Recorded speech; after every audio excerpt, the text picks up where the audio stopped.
Hello everyone, I'm right here, hold on. Impact they left in their respective games, I'm how here. much I can relate to them personally, or heck, some of them were just too dang entertaining to ignore. Oddly enough, choosing who I wanted on the list wasn't the hard part. The hard part was trying to settle for 10. So why settle when I can double the number and make it a top 20? Sorry, My list, my favorites, my rules. When the time comes, I may do a least favorite characters list, even though it's gonna drain every fiber of my being, and I kind of already just did that. But for now, I think a more positive spin would do us all some good.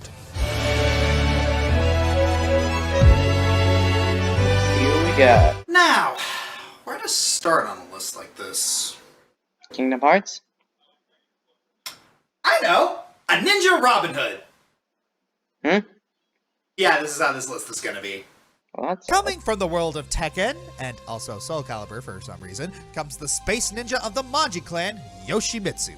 Yoshimitsu is simply a fun Robin Hood. He's a masked ninja who leads a group of thieves in stealing from the rich and gives it away to the poor. Well, more specifically, he assists low-income areas in Japan and provides food, medical assistance, and shelter to political refugees around the world. To do this, he and his group enter the Iron Fist tournaments to gain access to the proceeds, or just steal a vault from Heihachi under his nose. Personality and gameplay-wise, he's a barrel of fun. His moveset acts as a rule breaker type of character, combining ninjutsu with less typical attacks like healing, flying, self-harm, and teleportation, abilities you don't see a lot of fighting game characters use. And of course he spouts out quotes like he's Ninja Fawful, usually making fun of opponents and saying them like Yoda. Raging fire becomes dying embers.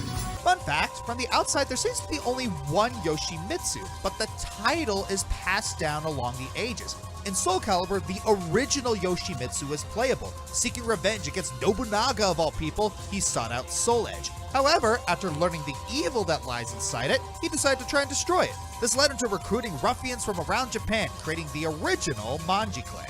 As you expect, this Yoshimitsu and all the ones that came after share the same mask, personality, and abilities. So it's pretty fair to include everyone in the same entry. Between his fun demeanor and playstyle, his benevolence to others, and his roles in both Tekken and Soul Calibur, you can see why he is the topper for my list. Alright, 1 down, 19 to go. This is gonna take a while. Yeah, thanks, Josh. There are a lot of different kinds of characters on this list. Some are funny, some are serious, some are good, and some are evil. Yet I don't think any of them reach the pure 110% Boston butt levels of ham achieved by my number 19, Bang Shishigami. You know how some people are a riddle wrapped in a mystery inside an enigma? Bang is the total opposite. In the world of BlazBlue, everyone has some kind of secret, except Bang. What you see is what you get with this glorious screwball. As the self-proclaimed hero of love and justice, he just runs around fighting evil as the world's loudest ninja.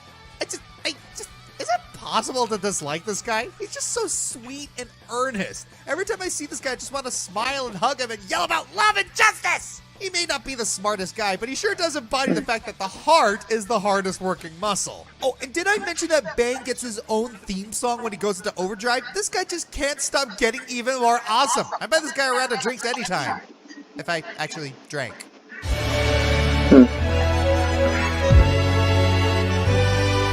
The Ace Attorney franchise was a pretty easy series to include in a list like this. With its focus on story and characters, it was practically made for a topic like this. So, the obvious choice would be the king of prosecutors himself, Miles Edgeworth, right? Well, no. As great as he is, there's one character that I like a bit more, and some of you won't like it. It's Athena Sykes. Who?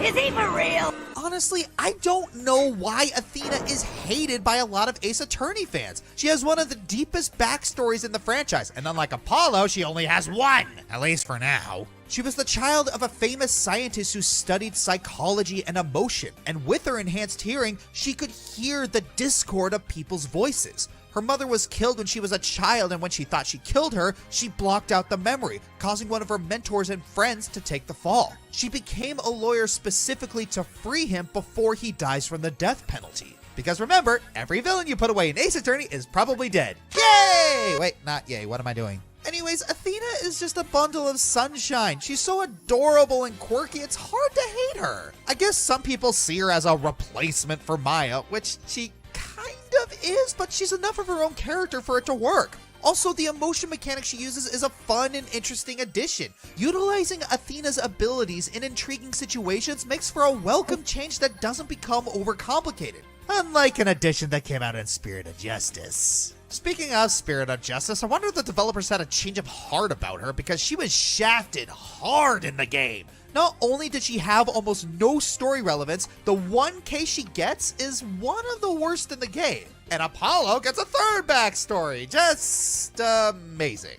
Anyways, Athena is a fun and welcome addition to Ace Attorney. I hope she gets more screen time in the next Ace Attorney game and all her haters can bite me.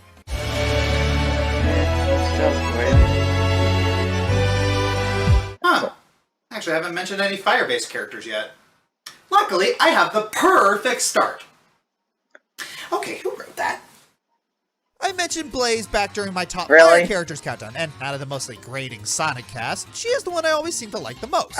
Yeah, the fire motif helps, but her personality and gameplay are what really sell it. Personality-wise, she is actually pretty level-headed and a bit reserved. Due to issues from her childhood, she isn't that expressive and is quick to distrust others.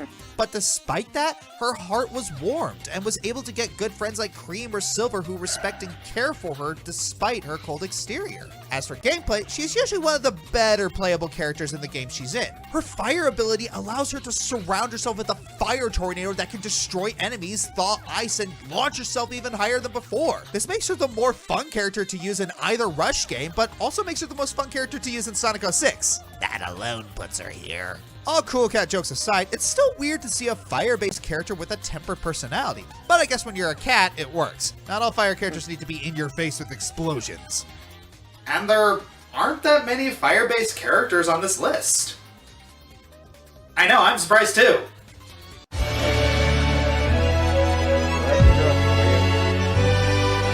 Believe it or not, it was actually kind of hard to decide which League of Legends character should go on this list. I mean, you got Jinx as the franchise's own Harley Quinn, or Jin as the Thespian of Death, or... No one expects the banana. Well, who can argue with memes? In all seriousness, I really did want to give this entry to Soraka partly to emphasize the importance of healers. Based on my own experience in the role, I cannot stress the significance of the medics, doctors, etc. They literally hold our lives in their hands and make sure the party's in good health during a brawl. Like real-life medical experts, being the healer is sometimes a thankless job, but they do it for the good of the party. Though, hearing it once in a while would be nice. Thank you. You're welcome. I mention all that because Soraka takes caring for her team to a whole new level. Her method of healing is kind of a risk-reward style of play where she gives up a piece of her own health for others and has to go back on the attack to get that health back, which is risky enough if you're not operating with full bars. Not only that, but her character is almost founded by this virtue. She wants to be the mortal's guiding light and heal the wounded when she can. Before, they had to go to her for help, but once she lost her celestial status, now she can go to them to offer her assistance. Unfortunately, that reminds me of the one really infuriating thing about the Star Child. Her backstories, as in plural. Every few years ago, Riot decides to play loosey-goosey with characters' origins, and Soraka's no exception. One story says she's a former Celestial cursed as punishment for trying to protect her people from Warwick. Another says that she lost her status after being tricked by Warwick, whom she thought was her friend. And yet another says how she willingly relinquished her title to help others with a more hands-on approach. Now, don't get me wrong, these backstories all sound amazing, and any one of them could work, but what's wrong with just sticking to one at a man? Messing or better up yet, character find a way to blend them all together into one super story. I mean, it'd be a bit of a mess to try and sort out, but to give a little consistency. Regardless of the story being tossed back to the editor's desk more than once, one thing about Soraka still remains the same. Her willingness to help, even if it kills her. Quite literally. Seriously, it doesn't cost anything or take too much time to thank your healers once in a while. No yelling, Doctor. I found prints! Who is that? No, fingerprints. Wrong guy. I don't think so. Wrong guy, man. Now that we got the obligatory prince joke out of the way, the titular Prince of Persia, a formerly arrogant member of royalty who, with the power of the Dagger of Time, has the power to basically say, "Screw you, game over screen." Wait. That's not how it happened. Why do I say it like that? Because part of why I like him so much comes from the humor written for his character. Watching him slowly get over his spoiled misogyny is just a joy to watch, especially when he starts talking to himself and arguing with himself. Her kingdom's conquered, she has nothing, no one to protect her. She needs me. All I'd have to do is reach out and take her hand, and she'd be mine. Why am I talking to myself? Oh yes, he is a notorious deadpan snarker. Believe you me, his use of sarcasm is just to die for. Have you been waiting here all this time? I didn't realize you meant these baths. I went to the other baths, clear across the other side of the city. I had a lovely wash and a rub with fragrant oils. Too bad you weren't there. Stop talking to yourself! Let it be known that the sharpest tongue cuts deeper than any blade, and the prince is living proof of that. Aside from his great comedy, what I like about the Nameless Prince is how dynamic his character really is. When we first meet him, he's just another glory-hungry, arrogant prat. But as the series progresses, we see him go through several arcs that cut him down to size. He was fooled by a traitorous vizier thanks to his own pride, pursued by a time guardian determined to see his death, forced to watch the people he cared about die for / because of him, inadvertently botched up the timeline, and nearly had his darker ambitions completely hijack his life. Yeah, as much as that's overkill, if it creates what we get at the end of all of these arcs, then yeah, all spoiled rich kids should go through that. That's definitely a tall order, but it actually helps the prince for the better. He learns to take responsibility for his actions and aims to better himself for it. Yeah, he takes a couple of steps backward. He went through a whole emo phase in Warrior Within, but that's natural. He's a human being with real, relatable flaws, and he's making the effort to try and overcome those faults as best he can. The character development is realistically clunky, but he's still trying, and you want to see him succeed. That's the foundation of an amazing, flawed character. Couple that with his sense of humor, and it's easy to see that the prince is a diamond in the rough. He carries a few of these traits in the reboot, just as long as you block the ending out of your memories. Trust me, it's not pretty. Of course it isn't. Every now and then, you find yourself staring down the barrels of a real contender. Someone you foolishly underestimated, who fought tooth and nail to achieve their place among legends, and didn't let any of their afflictions hold them back. Someone you feel honored to call your opponent. Nay, your equal. I am proud to call Wally that equal!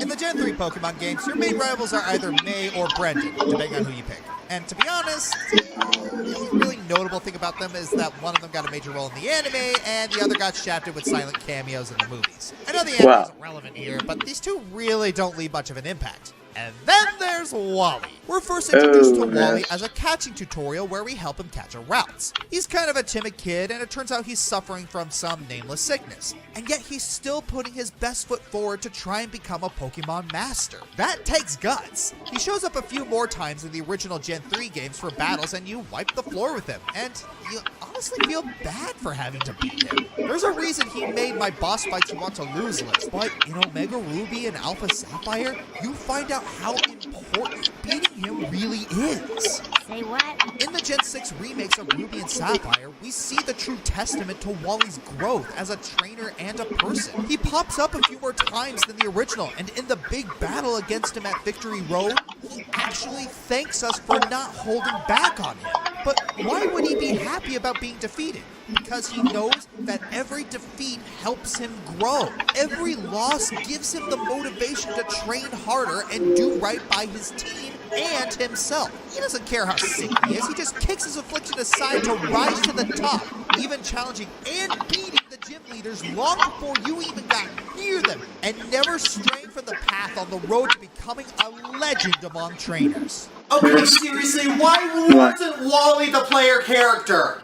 I'm not even joking about that. Wally's entire story arc is nothing short of inspirational, and it's clear that you're the supporting character in his story, not the other way around. He grows from a timid, sickly little boy into a confident, strong, excitable kid. And while you still have your own journey to work on, you can't help but cheer for Wally around the sidelines, knowing just how hard he worked to make it this far. Also, his battle music in the Gen 6 Victory Road battle is just epic, really emphasizing that he is a force to be reckoned with. Now, I'm not saying that Wally should take over for Ash in the anime, but... What? Riddle me this. What has the arrogance of Socrates, the sadism of Jigsaw, and the energy of Daffy Duck? Number can hear 13 me? on this list. A lot of you may be shocked to find that my Oh. favorite Batman villain isn't Riddler. the Joker. Don't get me wrong, he's still an amazing How? baddie, but he's, How? let's face it, overplayed. And Sue! Then I'll rip his lungs out. I'll worry about that later. Anyways, my personal favorite rogue for the Dark Knight has to be the Emerald-clad criminal mastermind, How the do you- Riddler. Part You of guys what makes him complete such a a-hole. compelling villain is how different he is from the rest of the rogues gallery. Just He's not solely motivated by greed or a need for chaos. No, what really gets the Riddler out of bed in the morning is his desire to prove his intellectual superiority over everyone, especially the Bat. Unfortunately, he's the living embodiment of pride going before the fall, as his arrogance and gimmick of leaving clues behind usually lead to his downfall. And yet, There he it's is. part of what makes him so fun to watch. Also, I really like his backstory, being obsessed with solving puzzles as a child, longing for recognition but never receiving it. It really paints him in a kinda sympathetic light. You know, until his next diabolical act of preserving his fragile ego. In order to hurt me, you would have to break free from the predicament you currently find yourself in, and attack me in such a way that does not cause me to press this remote detonator, distributing your primitive DNA all over the world. So, Well- naturally, I expect them to do old Enigma justice in the Arkham games. And oh, do they ever. They keep his overconfident, obsessive personality perfectly preserved in all 4 games. Made even better with Wally Wingert's voice acting. We barely even see him out in the field, and yet he makes his presence known every chance he gets. He tests you from afar with his trophy hunts and brain-tickling puzzles, and the occasional trap, all with the swagger of a game show host. If the game was Saw! That's right. If you can sever all the major arteries in your arm in under 15 minutes, you win a brand new car! And of course, the pièce de résistance for what makes Riddler an entertaining villain, his downfalls. I won't be needing a lawyer, you jumped-up security guard. I will represent myself.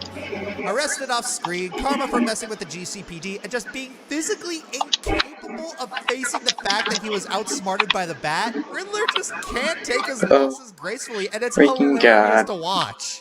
And yes, hunting for all the trophies, solving all the riddles, and trying to get through every single puzzle is a pain in the half, but that's what makes it satisfying in the end, when you get to watch this diabolical, goofy, arrogant little nerd squirm and get knocked down a peg. To cut a long story short, the Arkham games did an amazing job of fleshing out my Really? all-time favorite Arkham Batman Riddler? villain in a Really? way that's both entirely new and yet paying tribute to some of his previous incarnations. Well, maybe not Jim Carrey's Riddler, since... Really? He's in a class all his own. Say what you want about Schumacher's Batman movies, the actors definitely had fun with the parts, especially Carrey. I'm trying to remember. Are there any characters on this list that make me think, yet are also unholy amounts of meme trash? Hey, hey, buddy boy! What the heck, Topus? Who are you? You want to see extended therapy of people's deepest personality traits and flaws? Huh? Persona! Oh man, I love Wait. Persona! You want to see a thorough exploration of existentialism and philosophical discussions about what it means to have a soul? I'd rather not how you Wait. got into my Who house, so... is Nier that? Automata! Oh yeah, 2D is so freaking hot! You want to see mechs? Yeah! Guns? Yeah! Hack and slash? Yeah! Used to analyze the reasons people choose to fight wars and conflict and examine solutions for protecting the weak and marginalized with lyrically potent industrial metal? Absolutely none of that goes together. Metal Gear Puppy, Rise I know. Revengeance! Yeah! I know. Let me move this. Remember to refill my prescription. If anyone ever told you that goofiness, pure testosterone awesomeness, and philosophical depth can't exist together in one glorious package, yeah, they'll be eating those words what they need Senator Armstrong from Revengeance. Oh, Armstrong. I've mentioned before it's one of my favorite final bosses and one of the funniest bosses around, and I'm still holding on to those statements. He may seem like a walking political stereotype wrapped in pure manliness and coated with memes, but he's so much more than that. He also has amazing and fun boss fights with even more epic music to match, all while spitting out some of the goofiest lines. Don't f with the Senator! Make America great again! Nanomachines! On the surface, he acts like another corrupt politician with only one thing on his mind. Hey. For bombs and guns, Yeah. and so much more, we celebrate the joys of war. However, there's a deeper side hidden between his bulging veins of bureaucracy. He actually despises the state of the country and the superficial wars, and has been using his election as a means to end the war as a business ideal, to offer something much greater than profits. Freedom of choice. Yes, he's an extremist himself, and you can view him as a bit of a hypocrite, but he's bold enough to try and inspire change in the status quo and use a corrupt system against itself. This is Kojima at his absolute best, and really the types of games I love the most. Thought-provoking and philosophical, while still being unbelievably hilarious and goofy, as well as high-octane cool. Kojima has proven with Armstrong that you can be deep and also awesome and goofy. Basically, to summarize, Ideals, philosophy, art, culture. They live and die by the mean. and to cap off the first half, we're going to look at a series that far exceeds Pokemon's character count. Probably. Well, it's close. It's Fire Emblem. And from the depths of Awakening, we got the sadistic dark mage of Plegia, Henry. Though Tharja could also fit that description, but let's be fair, Henry is way more fun. Unlike Tharja, who's a broody and abhorrent yandere, Henry is a jokester, making puns and hexes as a means to mess with people rather than harming them. Well, in the original Japanese version, he took way more pleasure in the disdain of others, but this is the English one, so it doesn't count, haha. His smile begets a sinister undertone, and he is always smiling, so you know you need to be afraid. I don't suffer from insanity. I enjoy it. He's definitely one of those people where you're glad he's on your side. Despite this, he's not as bad as he makes you think.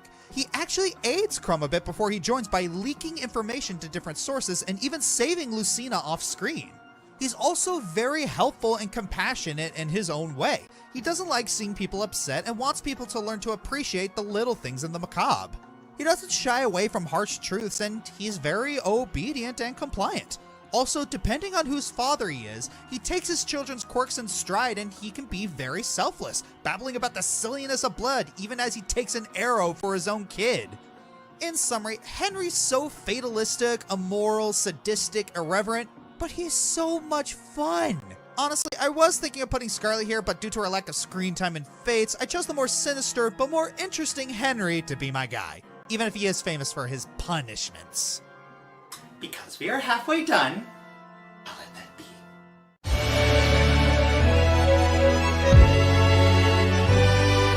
And now it is time for Internet Terms of the Day with your host, the Fiery Joker. Wooby, noun. A character that is very kind and sweet, but faces more hardship and suffering than they truly deserve. Mipha from Breath of the Wild fits this definition perfectly. She's just so adorable! Princess of the Zora tribe from Hyrule, she is also one of the champions, a team of 4 that are destined to pilot the divine beasts against Calamity Ganon. But what's she like? Well, she's the team's healer and heart. She has unending compassion and loves to help people. She took it upon herself to teach her little brother how to swim, and is even the one who gave him his signature catchphrase. But I think the thing that made many fans fall in love with her is her crush on Link. They've apparently been childhood friends. Mipha was even going to propose to Link via the tradition of forging the Zora armor for him. Then disaster struck. Not only did Link become Zelda's guardian and thus made Mipha second guess if she should propose to Link, but shortly thereafter, Waterblight Ganon killed her. This tragedy is perhaps made even greater by the fact that as a Zora, she would have had a very long life ahead of her. The theories side of YouTube suggests Mipha was somewhere around 50 years old when the Calamity killed her. Given we know King Zora from Oracle of Ages was at least 400 years old and appears to be roughly 40 years old by human standards, it isn't impossible to presume a Zora can live up to nearly a millennium. Everything about poor Mipha is just tragedy after tragedy, yet despite it all, she remains a sweet girl who wants nothing more than to aid Link in whatever he does. That's the kind of girl anyone would be lucky to have at their side. Also, her special attack heals her in Age of Calamity. Best Zelda girl, fight me!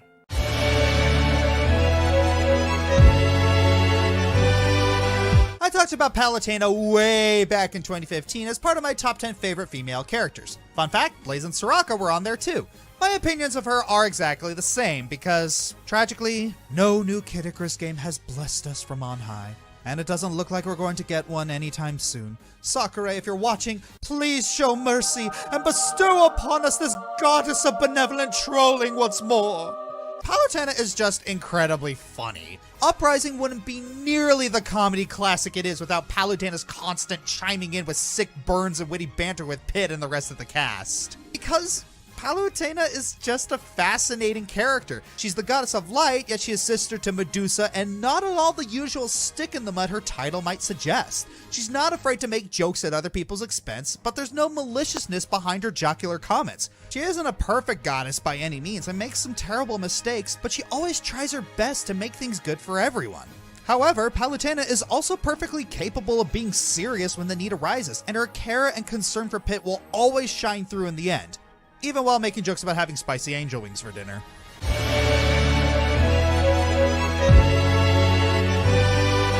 If there is any character on this list I can wholeheartedly relate to beyond a shadow of a doubt, with no hesitation, it is frickin' Alistar from Dragon Age Origins. Whether it's interactions with women, his humor, his outlook on the world, or just his personality, he's as close to video game me as you can get. At least until we get VR MMO technology in the real world. Alistar is one of the first major characters you meet in Dragon Age Origins. When you join the Grey Wardens, he's your fellow initiate and comes across as a bit snarky. After most of the Wardens are killed and you're betrayed, Alistar sticks with you as you continue against the Blight. He becomes your right hand and most trusted companion throughout the journey, and that can last throughout the series, at least if you make the right choices to keep him alive. Personality-wise, he can be summed up as sarcastic and goofy, yet duty-bound and honorable. He does have a bit of snark to him, but it's more dry, commenting on the mood more than anything. Considering he was raised as a Templar, he holds those codes to a T, but he has no problem speaking his mind depending on the situation. I mean, he left for a reason. Despite that, when he needs to fulfill his duty like becoming king or sacrificing himself to end the Blight, he won't hesitate to do so because that's just how he is. He's someone that I not only relate to, but also respect and want to be in some ways. That just shows how good BioWare's writing used to be. Yeah, can't make a BioWare game without making a jab about how they are now.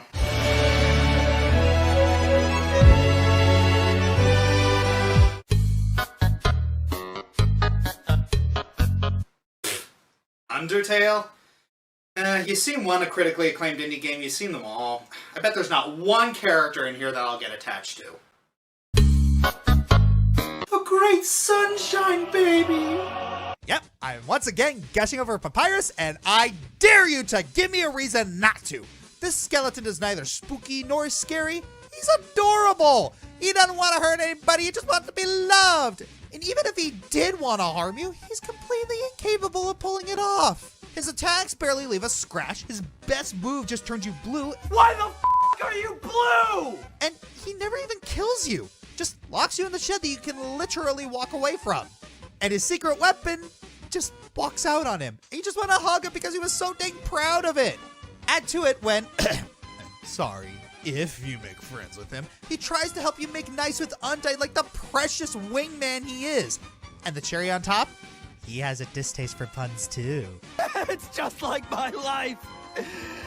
In a way. In case I didn't hammer it in, what I like the most about Papyrus is just how innocent he is. He's basically a big kid who tries to be scary, but he's too nice, making all his attempts look more wholesome and funny. But the literally dark, deep tone for the rest of the game, sometimes you just need to appreciate the one ray of sunshine in the darkness. Just a little bit of childlike naivete and purity to remind us that things won't always be as bleak as they seem.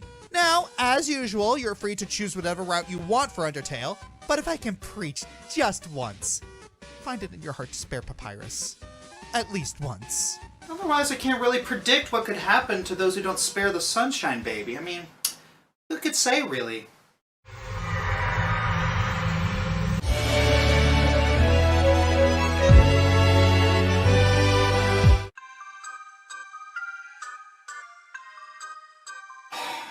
I know the script calls for me to be playing World of Warcraft and making a remark about how long the countdown is, you know, long MMO, blah, blah, blah, but it's kind of Blizzard, so that's why I'm playing Roller Coaster Tycoon. No, I'm not killing anybody, you sickos! World of Warcraft, the game that popularized MMOs for everyone, with lore and world building that stands the test of time as it goes through awesome expansions to bad ones. Well, I could wax poetic about this franchise for a while, but let's talk favorite character. Anduin Rin is currently the High King of the Alliance and a character that's gone through a bit of strife. Long story short, his father was split into two people, he was kidnapped by a dark dragon, lost his bodyguard, and saw many people die from an earthquake, got shipwrecked, and lost his father in a war. So, yeah, he's been through a bit. Despite that, Anduin uses his past experiences to improve himself. He has seen war and strife and decided to go down a road towards peace. Unlike his warrior father, he decided to become a priest who wants to seek a peaceful end to the war between the Alliance and Horde. He tries not to hold biases toward others, only to learn from them and seek ways to be diplomatic over outright bloodshed. At one point, he even gave sage advice to the Tauren chieftain. After his father's passing, though, he rose to become the current High King. Due to this, his yearning for peace is in a deep conflict with his duty to protect his subjects from the war. Despite that, he has proven himself wise. He still holds his convictions, but has no qualm dirtying his hands if needed if it could mean peace down the line. But his compassion and mercy is what keeps him in my favorites. After seeing everything Anduin goes through throughout his life, you can understand the pressure of ruling a nation and running things through his own path rather than his father's. Kinda reminds me of Liu Shan from Dynasty Warriors in a way, just in a Western game.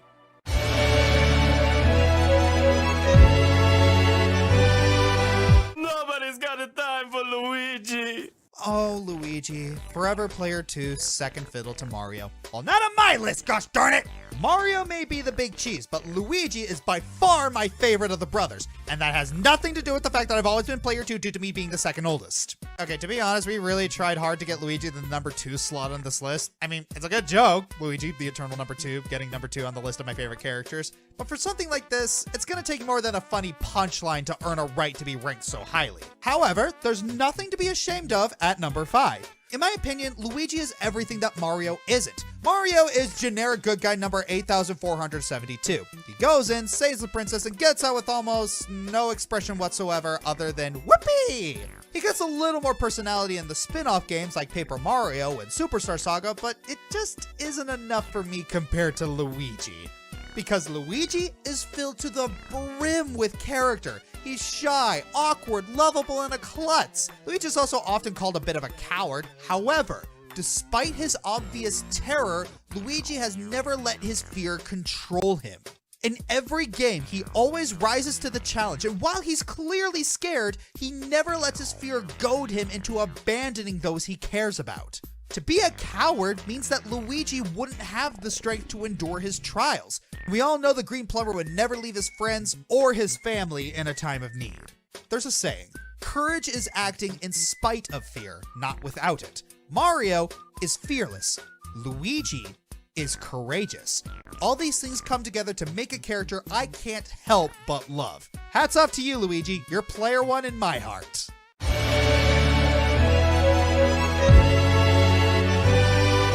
Oh, Kingdom Hearts, the one that got away and came back again and again and again and again and again, and cue that old SpongeBob meme I use every once in a while. I think it would be pretty obvious that the series would be here considering my love for it, but what you might not know is that when it came to picking my favorite character, I had a bit of trouble. On one hand, we have the obvious choice for me, Axel. The fiery personality, the cool assassin-like fighting style, and all the other fire-related things about him.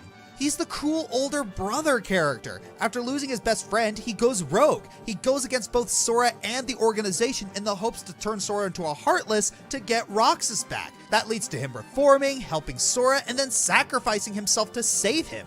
Then he becomes League, gains a Keyblade, because of course he does, and becomes a Guardian of Light to preserve Roxas's memory and help Sora turn the tide against the darkness. But then we got Roxas, Axel's best friend and Sora's nobody. Roxas starts as a man in a new world, but becomes a kind of a cocky and no-nonsense fighter who just wants to have ice cream with his friends. His entire world becomes shattered when Xion disappears, Axel won't tell him anything, and he's eventually defeated by Riku, leading him to be merged with Sora. Axel's sacrifice leads Roxas to attack Sora from within, leading to one of the best boss battles and themes in the entire series. While he is defeated and disappears, he returns in KH3 to one of the best and built-up returns ever, eventually reuniting with Lee and Xion, becoming his own person! Oh look, character arcs. At this point, we got these arcs memorized, but it's still hard to pick one or the other, so I picked both. Considering the development, depth, and character that these two experience and obtain throughout days 2 and 3, a bunch of it together, it just didn't feel right to separate them on the list. The games did that enough, and I wasn't going to be the guy to do it. Also, both their boss fights are stupid awesome and stupid fun.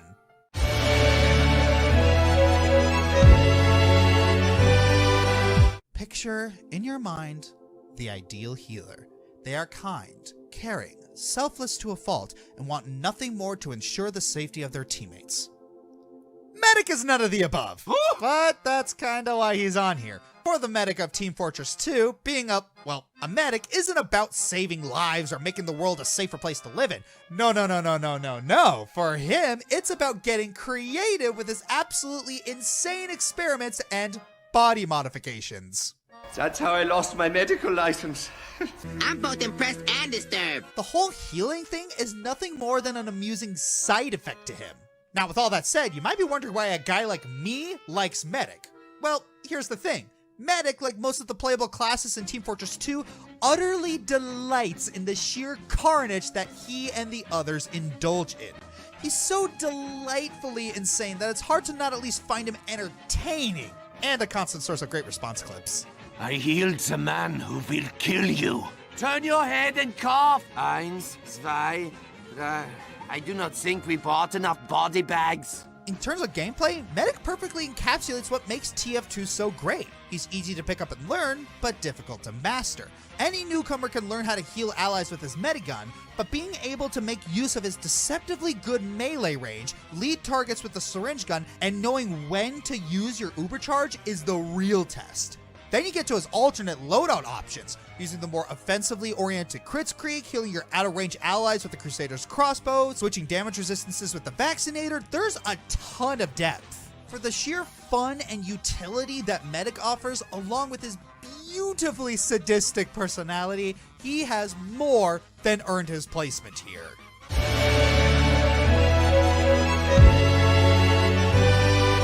You know, for as much as I love to sing the praises of Dynasty Warriors, I can honestly see why it's not everyone's cup of tea. It's completely ridiculous, totally off the wall, and makes absolutely no sense. Why do I like it then?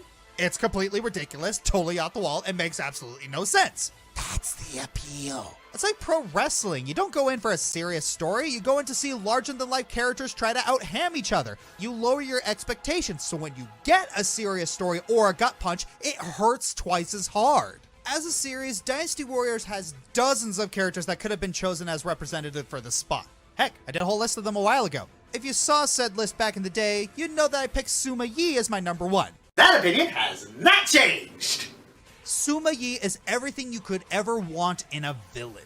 He's legitimately menacing enough so that you could take him seriously as a threat, yet still gloriously over the top enough so that he's still entertaining. To say nothing of his absolutely epic evil laugh.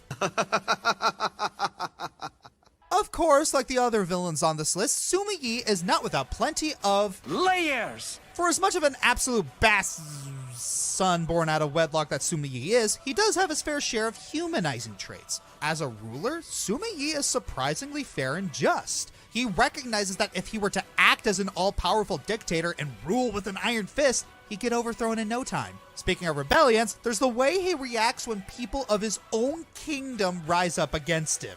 He lectures them on how to do so properly, albeit in the most condescending manner possible. Though, for as much as Suma Yi rightfully talks himself up, he is at the absolute mercy of his wife Chunhua. Seeing him be completely henpecked by her is equal parts funny and genuinely wholesome. What kind of pathetic man would be like that? Honey, could you please do the dishes? Yes, dear, coming right over. Happy wife, happy life!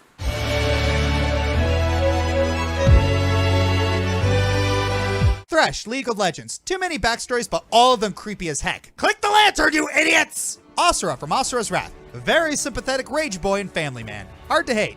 Ellis from Left 4 Dead 2. Walking meme and sunshine baby alleviates the tension of a zombie apocalypse. The Stanley Parable narrator. Great voice, displays a great range of character. Zarya from Overwatch. Whoa, mama. I mean, she has a great personality and backstory, but... Whoa, mama.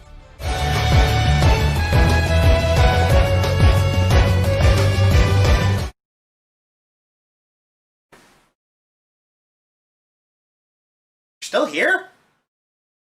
Really? It's obviously Kefka. Did you not see this coming? Like, the guy that I based my name and entire gimmick off of? The guy who I made an entire video analyzing an essay written about the guy's boss theme? And I called him one of the greatest villains of all time? Why are you still here? I'm the Fiery Joker. Go home.